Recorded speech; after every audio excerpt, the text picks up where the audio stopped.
What's up, guys, and welcome back to my channel. And if you're new here, then welcome to our little corner of the internet. Today we're watching a video titled 10 People Who Died Before the World Realized Their Genius.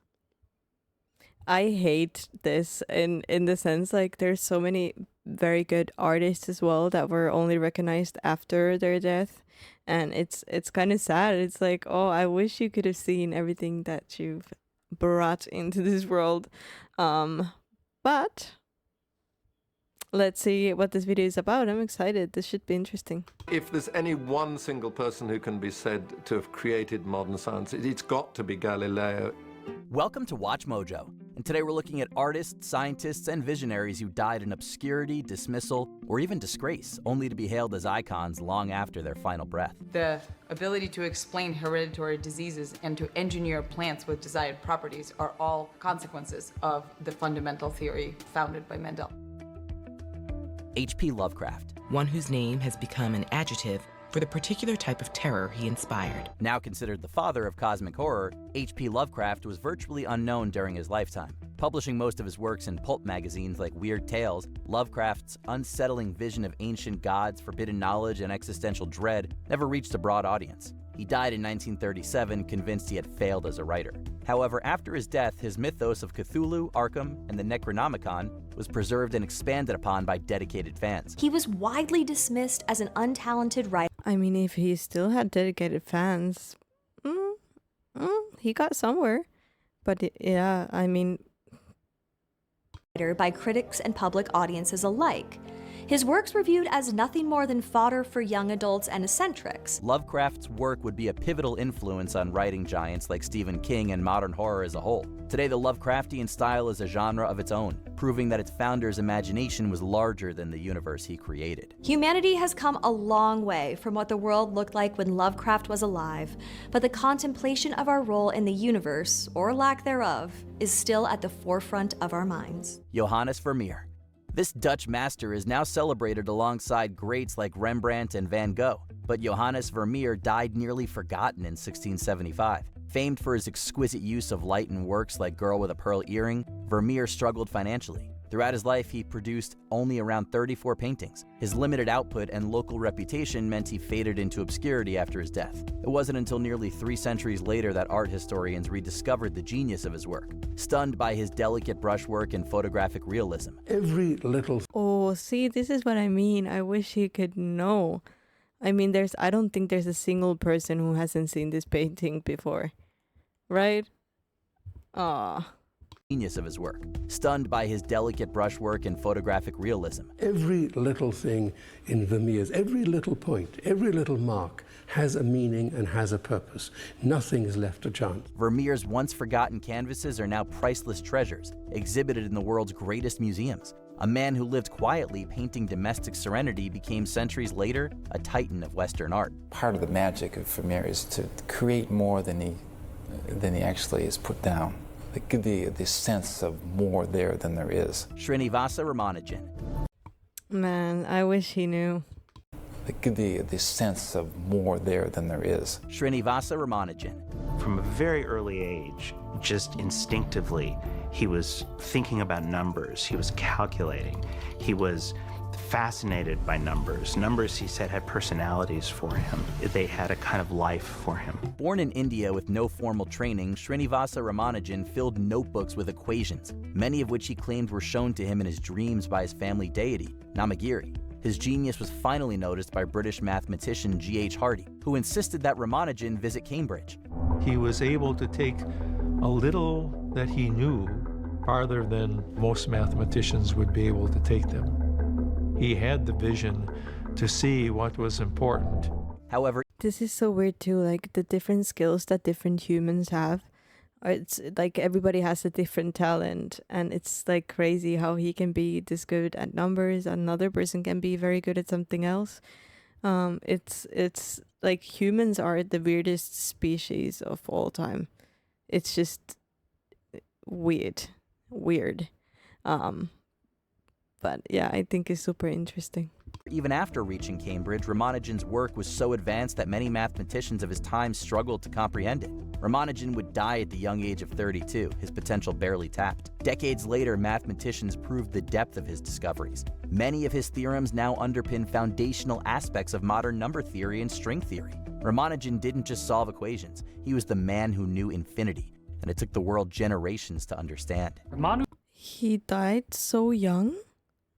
What? John's work has now formed the basis for superstring theory and multidimensional physics, some of the most advanced math that all the high-end scientists are still using today. Ada Lovelace. The pioneer who first saw the true power of the computer lived way back.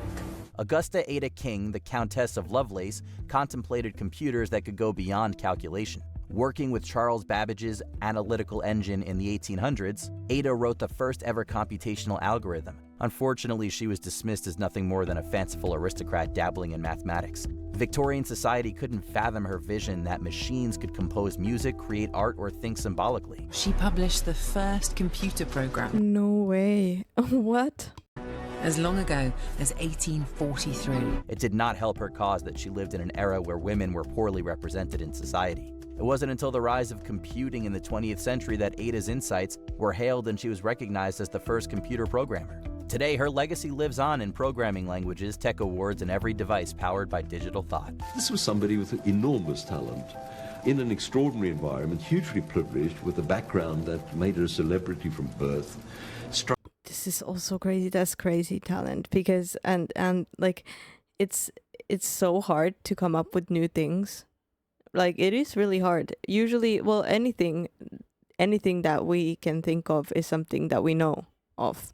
Because it's like the question, can you imagine a new color? You can't imagine a new color. I mean, I don't think there can be a new color because of, the color spectrum or whatever. But even if you tried to think of a new color, it would be just a mix of colors that you've already seen before.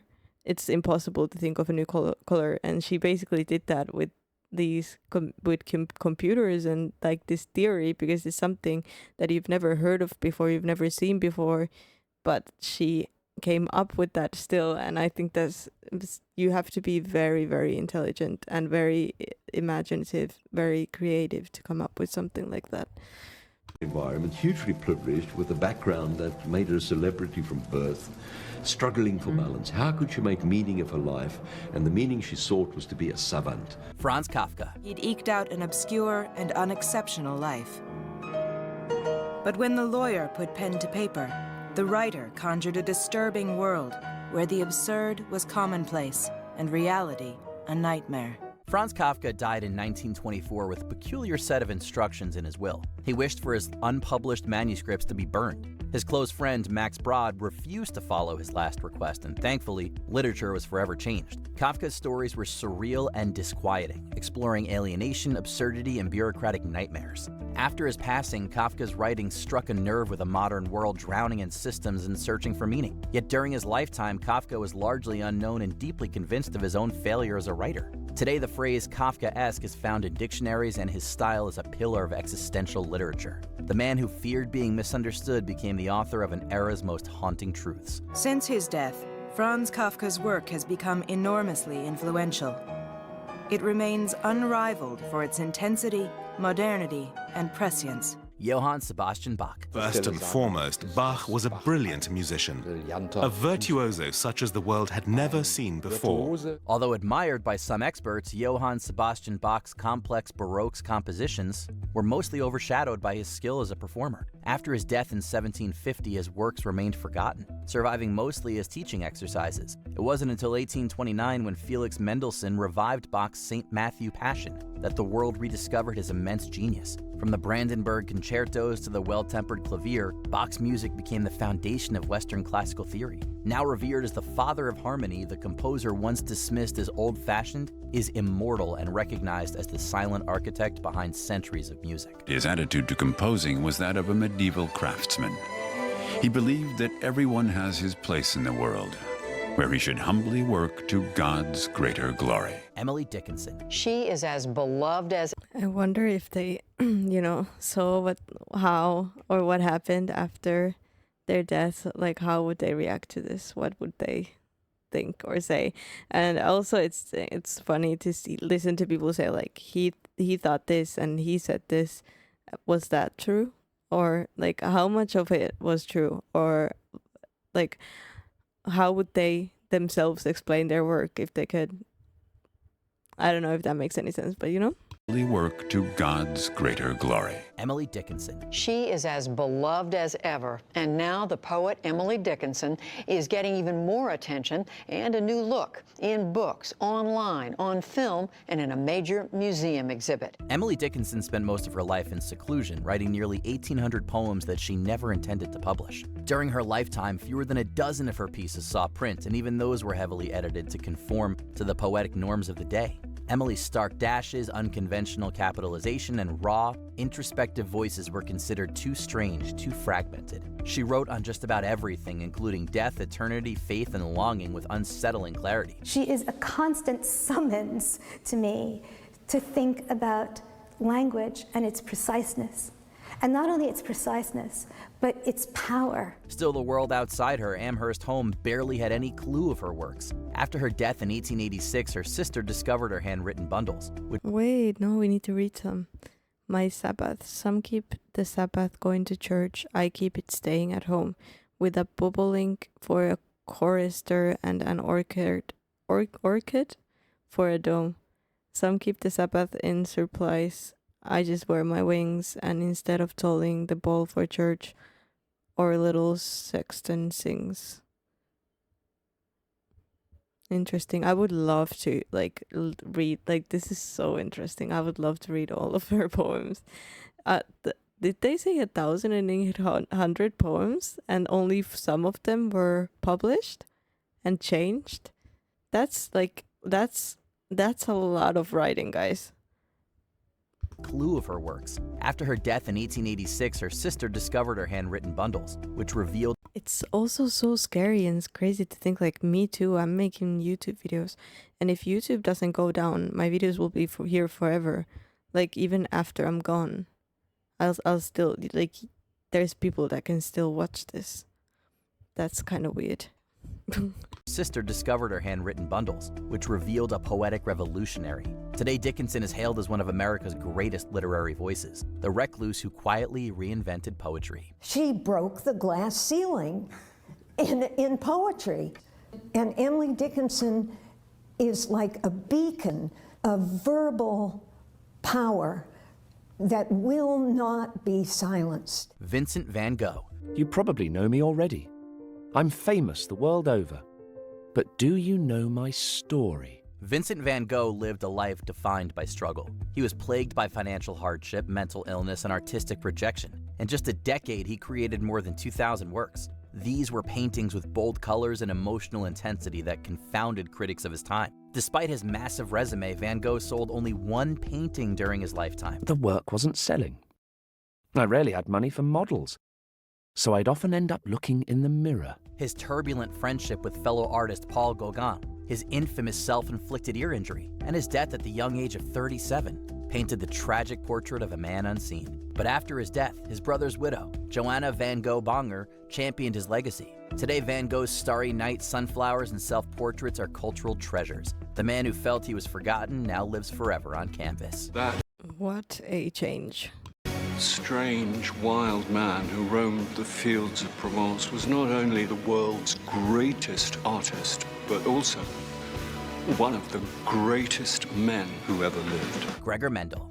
In a quiet monastery garden, Gregor Mendel... What happened to his ear, though? Was this the painter that cut his ear and sent it in a box to someone? Greatest men who ever lived. Gregor Mendel.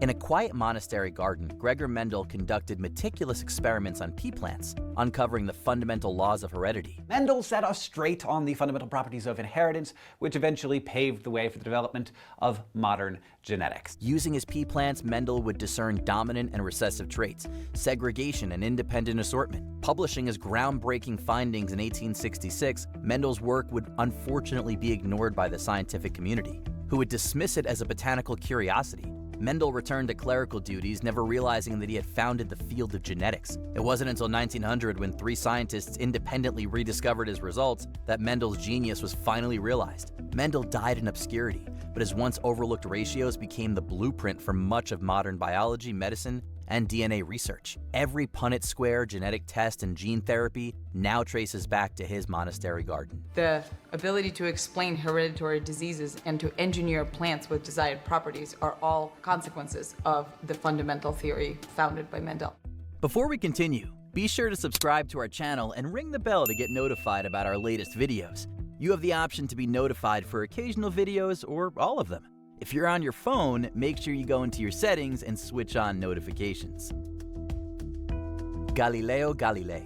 He was such a brilliant writer, he was a tremendous wit. If there's any one single person who can be said to have created modern science, it's got to be Galileo. In an era when the church held immense power, Galileo Galilei dared to aim his telescope at the heavens and challenge the belief in an Earth-centered universe. He discovered moons orbiting Jupiter, observed the phases of Venus, and proved that the Earth was not the center of the universe. Instead of praise, Galileo faced the Inquisition. Under the threat of torture, Galileo was forced to recant his beliefs, spending his final years under house arrest. Dialogue on the 2 chief systems of the world That's so sad. was added to the index of prohibited books. It would remain banned for the next 200 years. I wonder if there's still things that, well, obviously there probably is, but, we don't know, but someone knows that is not like out in the open for people to know for some reason. His work was banned. Centuries after his death, the Catholic Church acknowledged his insight. Galileo's defiance gave birth to astronomy, physics, and the scientific method itself. Galileo died silenced, but his vision echoed across the stars. Which overlooked genius do you think deserves recognition the most? Let us know in the comments, and don't forget to subscribe for more content. Well, thank you guys for joining me for this video. I hope you liked it. This raises so many questions to me. I wonder if we're going to still find these hidden gem people in the future as well, and probably we will, but it's just an interesting concept. And most of these people were kind of dismissed back then, and now they're basically heroes and they've changed the world. That's insane. But yeah, thank you again for joining me for this video. I hope you liked it. Please leave a like, subscribe, and I'll see you guys in the next one. Bye.